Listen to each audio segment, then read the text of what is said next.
On Taylor Street, the Bible and barbecue have drawn a crowd to the Oliver Gospel Mission courtyard.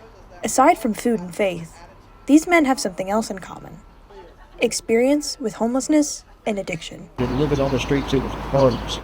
This cookout is part of Oliver Gospel Mission's addiction recovery program. The men here graduated the program and now have steady work and housing.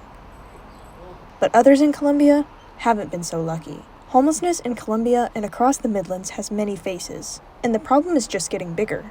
There is a noticeable increase from last year and the year before last. Kamisha Heppard is the City of Columbia's Director of Homelessness Services. It's a resource issue. I believe that's the issue. The squeeze on resources gets even tighter as winter approaches. So there's a whole huge demand on our resources once we enter into those winter months. Chris Love is the director of Oliver Gospel Mission's Men's Center. He says Oliver Gospel Mission expands their operations as much as they can during the winter.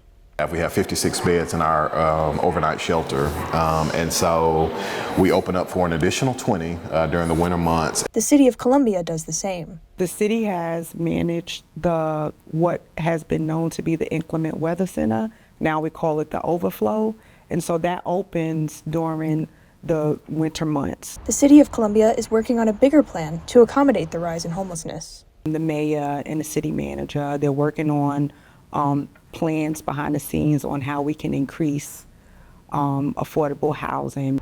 But with more homelessness in Columbia than ever before, getting people off the street is a collaborative effort. We really do rely on the community and our community partners to support the work that we do here. If the community comes together and pull together, we can pull this off for those most vulnerable in the community. Back at Oliver Gospel Mission's courtyard, men who got the help they need can celebrate new jobs and new homes.